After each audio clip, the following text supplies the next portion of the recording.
말씀의 본문이 조금 이제 길지요. 근데 이 말씀의 본문을 여러분들이 다 이해하셨으리라 생각이 되었습니다. 가나안 땅에 큰 기근이 들어가지고 이제 아버지 야곱이 열 아들을 애굽에 곡식이 있다는 소식을 듣고 곡식을 사러 보냈습니다. 그런데 이제 요셉을 통해서 이 열 형제들이 정탐꾼이라는 이제 정탐꾼이라고 이제 오명을 씌우면서 시몬 한 사람을 잡아놓고 그 다음에 9명에게는 이제 곡식을 큰 자루에 채워가지고 또한 그들이 가지고 왔던 그 돈까지 자루 속에다 다 집어넣어가지고 이제 돌려보냈습니다. 집에 와가지고 곡식 자루를 열어보니까 아니 곡식 자루 속에 자기들이 곡식을 사기 위해서 가지고 왔던 그 돈이 가득 다 담겨 있는 것입니다. 그리고 이제 이 9 아들들이 애굽에 곡식을 사러 가가지고 일어났던 이런저런 이야기들을 아버지 야곱에게 다 들려줍니다.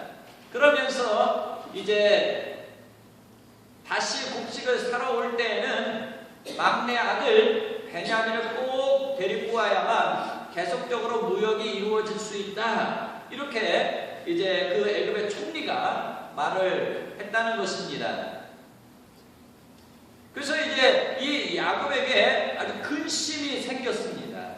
왜냐하면 한 아들은 이미 잃어버린 바 되었죠. 그 다음에 또 한 아들은 이 9 아들들에 의해서 지금 애굽에 볼모로 잡혀있다는 말이에요. 근데 또 막내 아들, 그 아들을 또 데려갔다가 무슨 일이 생길지 모르는 그런 상황입니다. 그러니까 야곱에게 여러 아들들이 있었지만 그 아들들을 점점 지금 잃어버릴 위기에 놓여 있었던 것입니다. 이 아들을 잃어버린 또 잃어버리게 생긴 이 아버지의 마음, 이 아버지의 마음은 어떠한 것일까? 우리 오늘 본문을 중심으로 해서 같이 생각을 해보려고 합니다. 우리 부모가 여러 자녀들을 키우다 보면은 이제 이 자녀들 간에 부모에 대한 사랑을 좀 시샘을 하는 자녀들이 있습니다. 여러분 가정에도 그렇죠? 그럴 때 이 자녀들을 향하여서 이제 우리 부모들이 하는 말이 있습니다. 무슨 말입니까, 여러분? 야, 10손가락 깨물어봐라. 안 아픈 손가락이 어디 있느냐? 그러니까 여러 아들들이 있지만 그 아들들 다 같이 사랑한다는 의미로 이제 10손가락을 깨물어봐라. 그렇지, 안 아픈 손가락이 어디 있겠네. 이런 이야기를 우리가 합니다. 그런데 우리 성경을 읽다 보면은 자녀들을 키우는 가운데 부모의 그 편에 어떤 자식은 더 사랑하고 어떤 자식은 좀 덜 사랑하는 그런 이야기들이 나오죠. 이 야곱의 아버지 이삭이 쌍둥이를 낳지 않습니까? 큰 아들은 에서고 작은 아들은 오늘 본문에 나오는 야곱이었습니다. 근데 이 아버지 에서는 누구를 사랑했어요? 큰 아들 에서를 사랑했다는 말이에요. 근데 그 어머니 리브가는 또 이 야곱을 사랑했습니다. 또 어떤 그 편애 가운데 이 두 자녀가 자랐어요. 그리고 이제 이 야곱도 12아들을 얻게 되어졌는데 그 12아들 가운데서 특별히 사랑하는 아내 라헬을 통해서 얻은 이 요셉을 다른 아들들보다 더 사랑했습니다. 그래가지고 다른 아들들보다 더 사랑한다는 어떤 표시까지 내면서 채색 옷을 이제 지어서 입혔다. 그렇게 이제 말씀하고 있습니다. 근데 이제 오늘 본문 가운데 보면 이 야곱이 이 아들들을 이제 곡식을 사오도록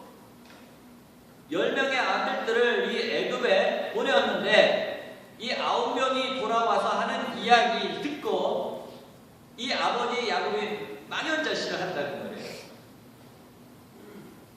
왜 그러냐면 이제 너희가 나에게서 36절 말씀 보면 내 자식을 잃게 하는도다. 요셉도 없어졌고 시므온도 없어졌거늘 베냐민을 또 빼앗아가고자 하니 이는 다 나를 해롭게 하는도다. 이게 우리 옛말에 그런 이야기 있잖아요.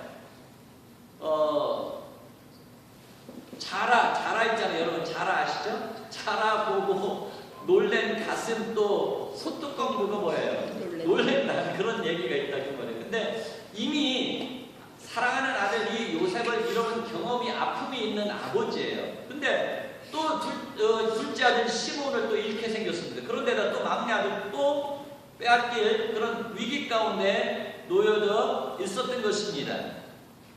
그러니까 이제 돌아온 이 9 아들로 인하여서 기뻐하기보다 또 이 9 아들들이 가족을 구하기 위해서 사온 이 양식 때문에 기뻐하기보다도 아버지 마음은요, 애굽에 지금 볼모로 잡혀있는 그 아들로 인해서 또 막내 아들을 잃을 것 같은 그 두려움에 쌓여 있었던 것입니다. 그러니까 10손가락 깨물어 가지고 안 아픈 손가락이 없는 것처럼 지금 이 야곱의 마음은 자식들 때문에 마음이 아프고 또 아파오고 있었던 것입니다. 이것이 부모의 마음이라는 거예요.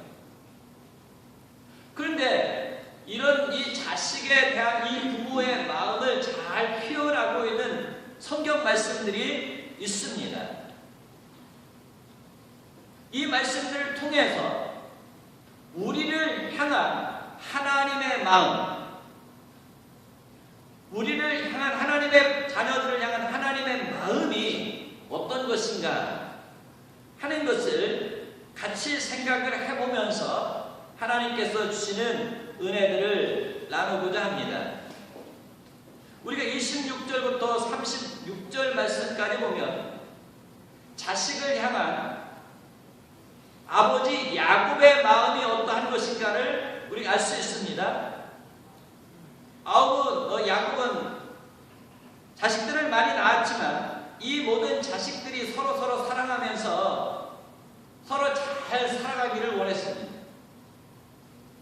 그런데 이 자식들 간에 서로 경쟁이 일어나고, 물론 편의 여러 가지 가정의 환경 때문에 그런 일들이 생겼습니다만, 시기하고 질투하는 가운데 이제 이 요셉이라는 아들이 없어져 버렸다는 거예요. 그 아들을 잃었을 때 우리가 말씀을 통해서 확인했던 것처럼 이 야곱이요, 얼마나 가슴이 아팠는지 정말로 이 잃어버린 아들과 함께 지옥으로 어떤 죽음 가운데 내려가고 싶은 그런 마음이었어요. 그런데다 또 이제 둘째 아들 시므온이 저 타국 애굽에 홀모로 잡혀 있는 것입니다. 그러니까 아들을 향한 이 야곱의 마음이 얼마나 타요. 마음이 탄다. 여러분, 마음이 타는 어떤 상황 경험해 보셨죠? 근데 마음이 타는 이 상황, 내 가장 돈을 잃었을 때보다도요, 무슨 일을 하다가 실패했을 때보다 이 자식과 관련해가지고 어떤 큰 문제가 생겼을 때에 이 부모의 가슴이 가장 많이 타는 것 같아요. 그러니까 정말 이 한국말이 참 잘 표현을 해. 우리 마음이 어때? 자녀를 향해서 지금 이 야곱의 마음이 타는 듯한, 마음이 숯같이 탄다 그런 이야기 하잖아요. 그러니까 누구도 위로할 수 없는 그런 상황에 지금 야곱이 처하게 되어졌던 것입니다.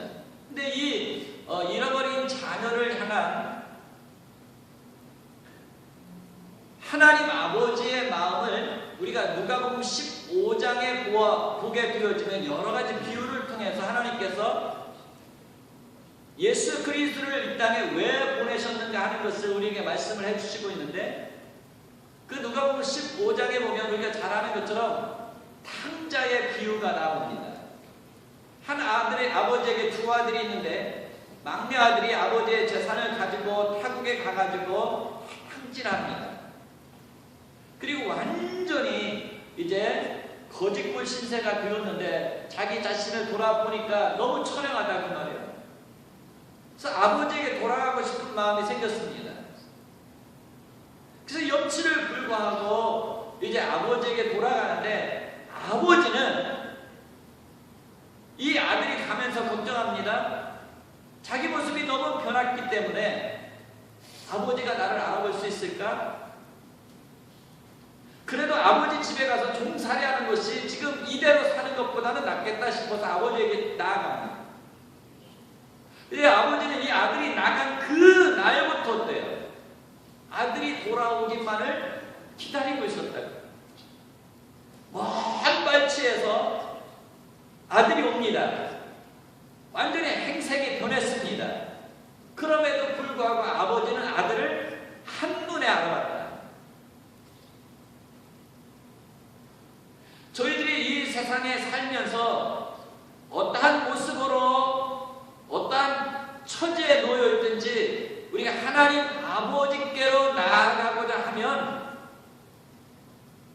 우리의 마음에 하나님을 향한 일정 일에게 간절함이 있게 되어지면 하나님은 미리 하신다는 거예요.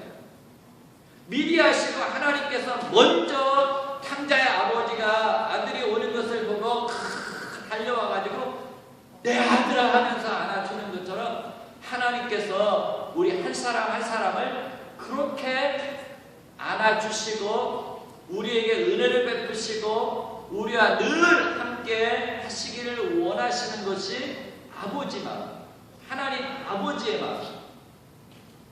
그러면서 또 누가복음 15장에 다른 비유를 말씀하시는데요. 한 목자에게 양이 100마리가 있습니다. 근데 한 마리의 말썽꾸러기 양을 잃어버렸어요.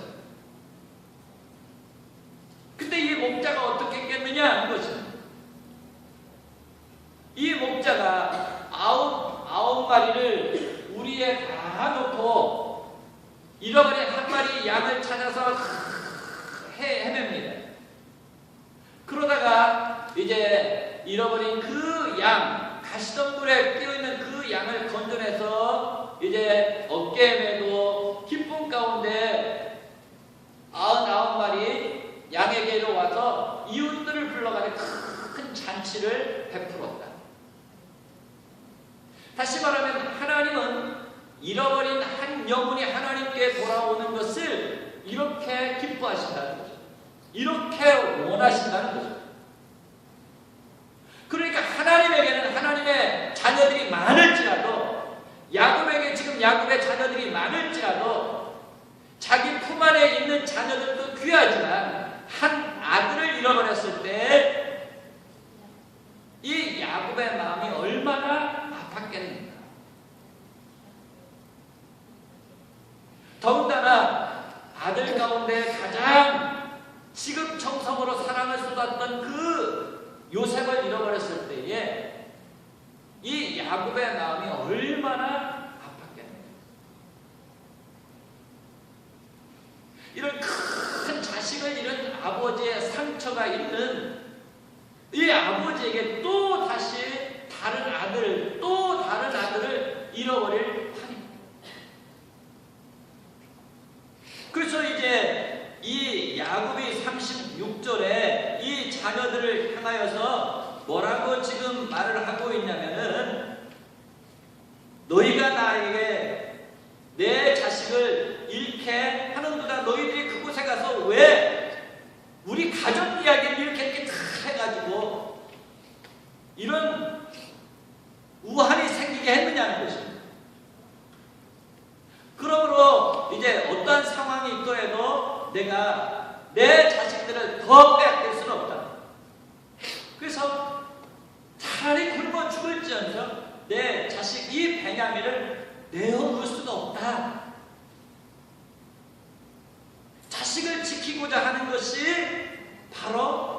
아버지의 마음.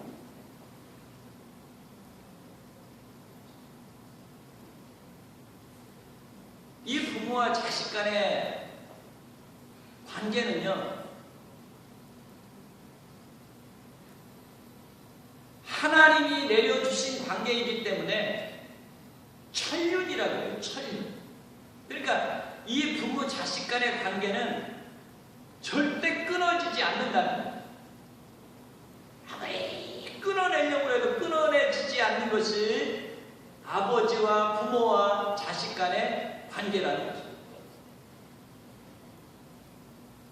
그렇다면 하나님 아버지와 우리와의 관계는 어떠해요?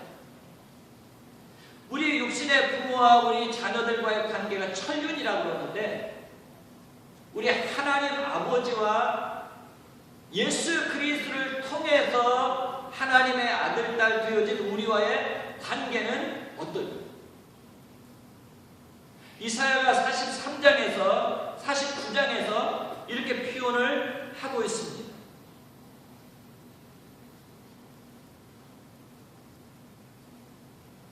여인이 어찌 그 젖 먹는 자식을 잊겠으며 자기 태에서 난 그 아들을 향해서 긍휼히 여기지 않겠느냐? 그들은 혹시 어떠한 일이 있어서 잊을지라도 나는 너희를 잊지 아니할 것이다. 내가 너를 내 손바닥에 새겼고 너의 성벽이 항상 내 앞에 있느니라 라고 말씀하신다.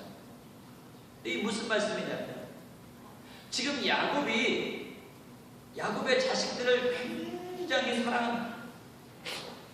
우리가 표현하기는 내 몸같이 우리 자식을 사랑한다.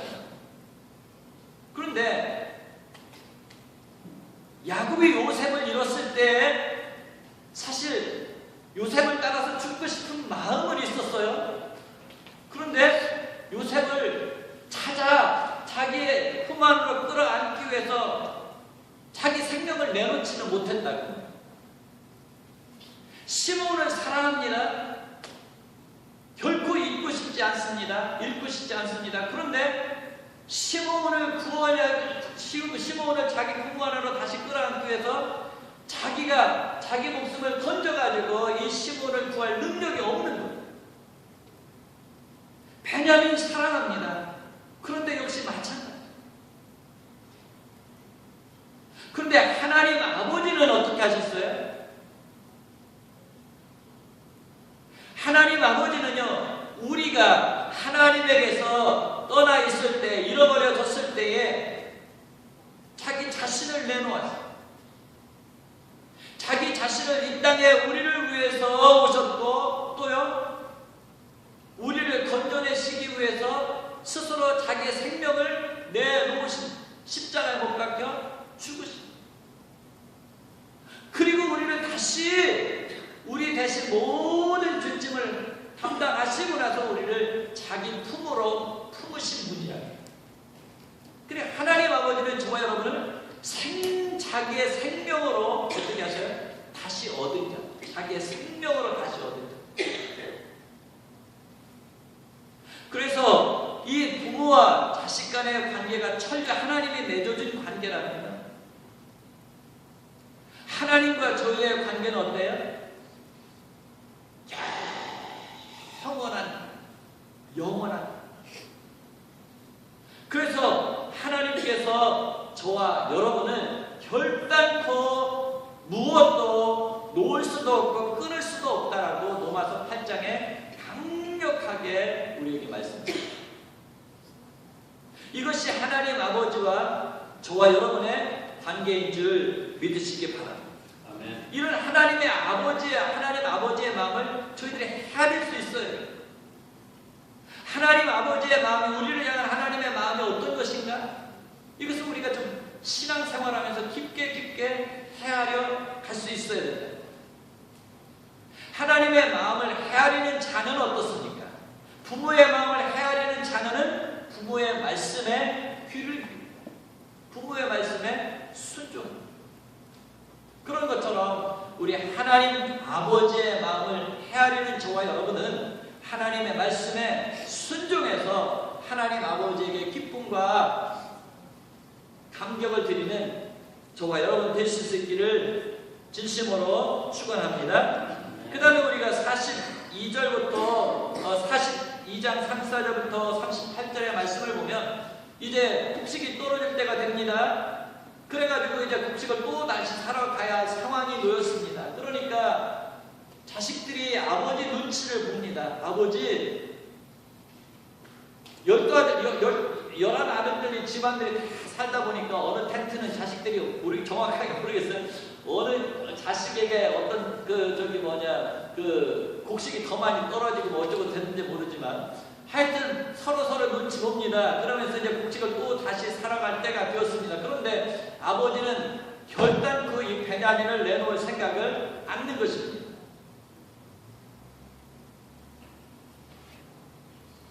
그러니까 장남인 이 르우벤이 나서가지고 아버지 곡식을 사러 가야 되는데 저 애굽의 총리가 좀 엄격하게 우리를 다루기는 합니다.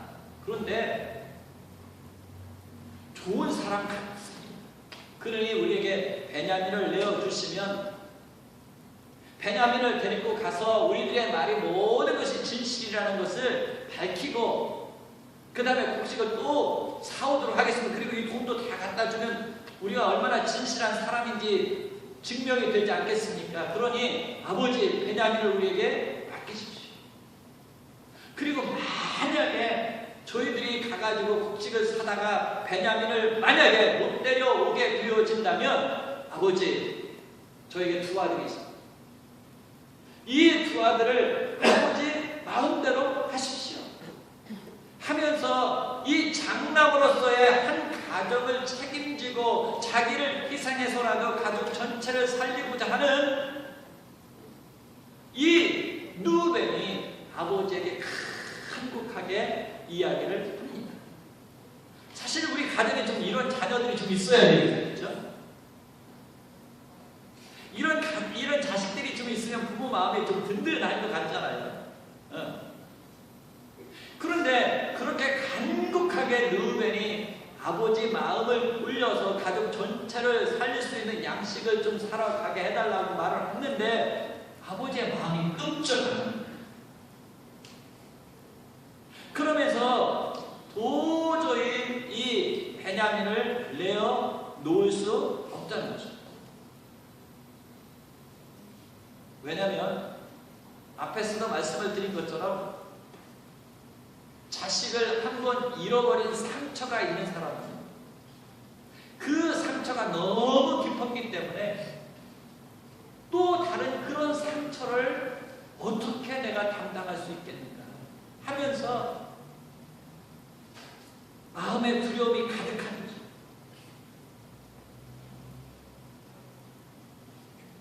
우리가 가끔 어려운 일 당하는 우리 성도들이 있거나 우리 주변에 사람들이 있으면 좀 찾아가가지고 위로하려고 우리 신방을 갑니다.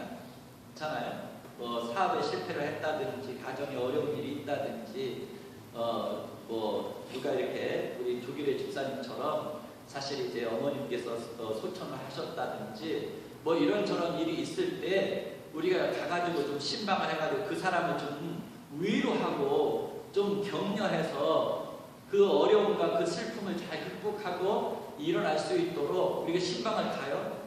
신방을 가는데 사실 신방 가가지고요 너무 어렵고 힘든 처지에 있는 그를 무슨 말로 위로를 해야 되는지 위로할 말이 없을 때가. 근데 지금 이 야곱과 같은 지는 상황에 내가 이 야곱을 지금 목회하는 목사로서 신방을 가가지고 이 야곱에게 뭐라고 말하겠어요? 이 르우벤이 장남으로서 훌륭한 것 같습니다. 그러니 지금 르우벤의 말을 믿고 곡식을 좀 다시 사오도록 좀 보내보시죠. 그러다 큰일 나면 어떡해. 그러니까 함부로 우리가 무슨 말을 못하는 거예요. 그리고 우리가요 신방을 가서 누구를 위로하고 격려하고 하지만 바로 그 사람 입장, 그 사람 상황, 그 사람 처지가 되어져 보지 아니하면 도저히 그 사람을 잘 위로할 수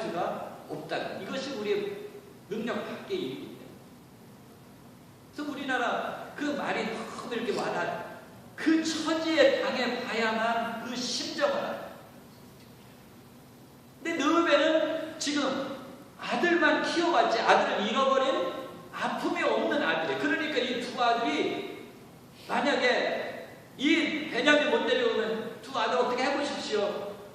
하십시오. 쉽게 나온 거예요. 근데 만약에 이 베냐민이 잘못됐다 해봅시다. 그러면 아버지가 두 손자를 어떻게 하겠어요? 죽이겠어요? 못 데리고 왔다고? 그러면 자기 아들이 지금 자기 꼴이 되는 거죠. 죽일 수는 없지만 그런 꼴이 보여지는 그 자녀가 아파하는, 자기와 같이 아파하는 그 모습을 보면서 야곱이 살아야 되기 때문에 받아들일 수 없는 제안이에요. 그럼 우리를 향한 예수님이 우리에게 뭐라고 말씀하시냐면 히브리서 2장 18절에 뭐라고 말씀하시냐면 예수님께서 시험을 받아 고난을 당하셨은즉 시험 받는 자들을 능히 도우실 수 있느니라 라고 말씀하십니다. 자, 우리가 가장 어렵고 힘든 때에 찾아갈 네가 누구예요? 우리 예수 그리스도밖에 없습니다. 예수 그리스도는 우리 인간이 당할 수 있는 큰 모진 고난, 고초 그 이상을 겪으신 분이라고 합니다. 하늘 보좌 영광 내려놓으시고 낮고 천한 곳에 오셔서 목수의 아들로 자라셨습니다. 마구간에 태어나셨습니다. 그리고 마지막에는요 십자가에 못 박혀 죽으셨어요. 사람이 죽더라도 이렇게 죽는 경우는 없다는 거예요. 이렇게 고통을 당하면서 죽는 경우는 없다는 거예요. 거기에다가 창자국까지 이렇게 큰 고초를 당하신 분이시기 때문에 우리가 어려움 당할 때 우리의 모든 그 마음, 심령을 헤아리실 수 있는 분이다. 자기가 시험을 받아 우리를 능히 그 시험에서 우리를 위로하실 수 있는 분이라 그 말이죠. 그래서 예수님께서 우리를 향해 그렇게 말씀하시는 거예요. 수고하고 무거운 짐 다 내게로 내가 너희를 쉬게 하리라. 사실 우리는 누구를 좀 이렇게 위로해주고 싶어요. 이렇게 끌어안아주고 싶어요. 좀 그와 함께 좀 문제가 있으면 어떻게 해결해주고 해결할 능력이 이것이 하나님과 우리와 다른 것이라는 것을 지금 보여주고 있습니다. 그래서 우리는 다만 어려운 일 당하고 있는 사람을 향해서 그냥 곁에 가가지고 하나님께 이 사람을 위해서 기도하는 것이 가장 큰 위로고 그 가운데서 다시 극복하고 일으킴 받을 수 있는 가장 큰 능력이다. 그래서 여러분 서로 어려운 일 당한 사람들을 위해서요 우리가 조용히 손잡아주고 그들을 향해서 여러분이 있는 곳에서 기도할 때에 하나님께서 우리의 기도를 통해서 그 어려운 일을 당한 그 사람들을 일으켜 주시고 역사하여 주시는 줄 믿습니다. 자, 그런데 우리가 본문을 좀 읽지 않았는데 좀 앞질러 가야 되겠습니다. 그래서 43장에 오게 되어지면 43장 1절부터 14절까지 보게 되어지면 이제 곡식이 바닥났습니다. 가정을 걱정하는 아버지, 베냐민을 내어놓자니 내려올 수 없는 그런 이 아버지의 아픈 마음, 이것을 잘 보고 헤아리는 그 네 번째 아들 유다가 아버지에게 말을 합니다. 43장 9절 여러분 한번 보시기 바랍니다. 43장 9절. 아버지에게 간곡하게 그렇게 이야기합니다. 8절부터 그의 아버지 이스라엘에게 이르되 저 아이를 베냐민을 나와 함께 보내시면 우리가 곧 가리니 그러면 우리와 아버지와 우리 어린아이들이 다 살고 죽지 아니하리이다. 내가 그를 위하여 담보가 되오리니 자기 자신이 담보가 되겠다는 것입니다. 아버지께서 내 손에서 그를 찾으소서. 내가 만일 그를 아버지께 데려다가 아버지 앞에 두지 아니하면 내가 영원히 죄를 지리이다. 이렇게 이 유다가 아버지에게 간곡하게 이야기를 할 때에 이 유다의 말에 감동을 받고 이제 이 아버지 야곱이요 자기 아들 베냐민을 이 유다에게 맡겨서 곡식을 사러 보내게 되어집니다. 그런데 왜 베냐민의 말에는 아버지가 설득이 안 되고 감동이 안 되고 이 유다 네 번째 아들의 이 지금 직원에는 아버지가 지금 이 베냐민을 내어놓을 수 있었겠느냐 하는 거죠. 자, 근데 이 유다는 어떤 아들입니까, 여러분? 38장에서 보면 유다에게 몇 아들이 있었죠? 세 아들이 있었어요. 세 아들이 있었습니다. 그런데 엘과 오난과 셀라라는 세 아들이 있었는데 이 엘과 오난이 어떻게 됐어요? 하나님의 말씀에 불순종해가지고 하나님께서 그 두 아들을 쳤어요. 그 두 아들을 잃어버렸어요. 그러니까 지금 야곱이 요셉을 잃고 아파했던 그 자식을 잃은 아버지의 그 고통 마음을 이 유다는 아는. 두 아들을 잃어보니까 막내 아들 셀라를 또 다시 잃어버릴까봐 자기 며느리 다말에게 주어야 되는데 안 줍니다. 그래가지고 나중에 이 다말이 유다와 더불어서 결혼을 하잖아요. 그러니까 또 다른 아들을 잃어버릴까봐 걱정하면서 자기 자식을 지키고자 하는 그 아버지의 마음, 지금 이 유다와 어떤 면에서 이 야곱은 똑같은 마음,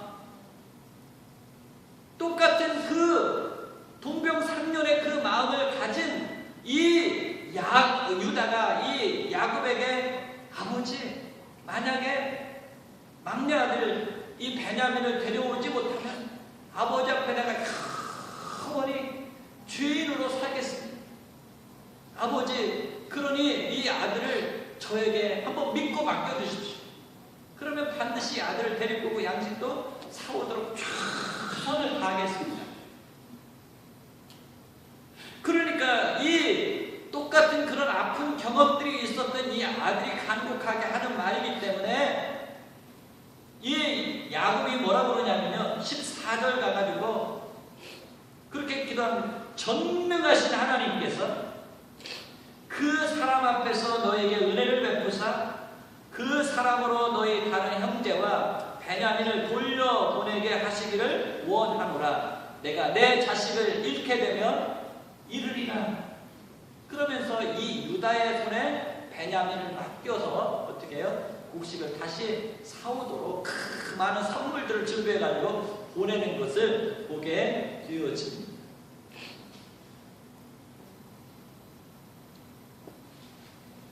다시 말하면 이 유다의 말에 야곱의 마음이 감동이 되어졌던 것은 똑같은 상황, 똑같은 처지에 있었던 그 말에 진심에서 나오는 말인 것을 이 야곱이 알았기 때문이라고.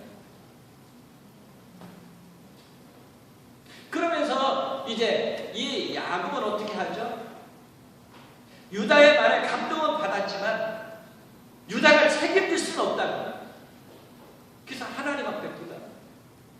전능하신 하나님, 전능하신 하나님, 이제 내가 아들들에게 곡식을 사러 보낼 때 베냐민을 보내겠습니다. 하나님, 지금 잡혀있는 시므온도 또 지금 딸려가고 있는 이 베냐민도 하나님께서 역사하셔서, 전능하신 하나님께서 역사하셔서 반드시 돌아오게 해 주십시오. 그러나 두 아들을 만약에 잃는 것이 하나님의 뜻이라면 내가 어떻게 하겠습니까? 하나님 뜻대로 하십시오 하는 거예요. 그러니까 이 야곱은 자식을 사랑합니다. 자기 몸처럼 사랑해요. 그런데 이제 가족 전체를 위해서 베냐민을 하나님에게 내려놓습니다. 아브라함이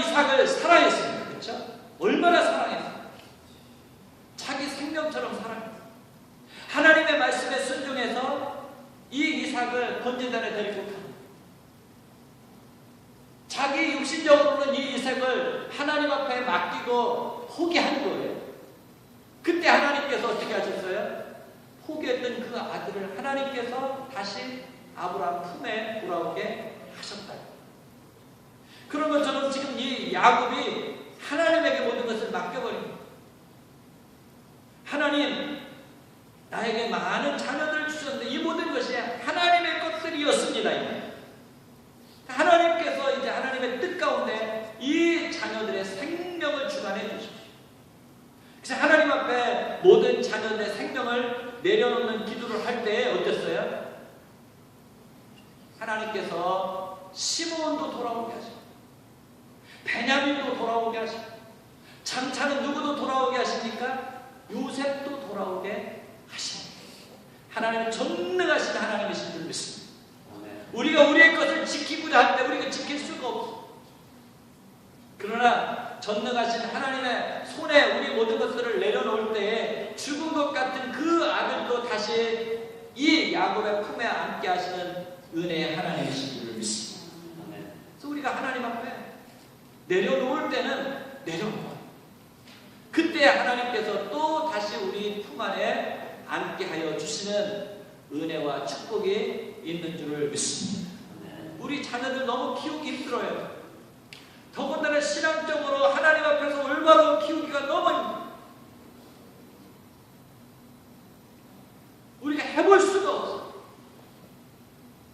오늘 야곱이 전능하신 하나님께서 은혜를 베푸셔서 잃어버릴 것 같은 이 아들들 하나님 다시 돌아오게 해주십시오. 내가 그 아들들을 잃으면 이르리이다. 이것이 아버지의 뜻이라면 이르리이다. 그렇게 하나님 앞에 맡겨버릴 때 하나님께서 그 야곱의 눈물 어린 기도를 들으시고 다시 베냐민도 시몬도 요셉도 허락하여 주신 거죠. 또 저와 여러분의 자녀들도 하나님 앞에 내려놓고 기도할 때 하나님께서 이 야곱에게 베푸신 은혜와 축복을 주실 줄을 믿습니다. 우리 다 같이 자리에서 일어나셔서 잠깐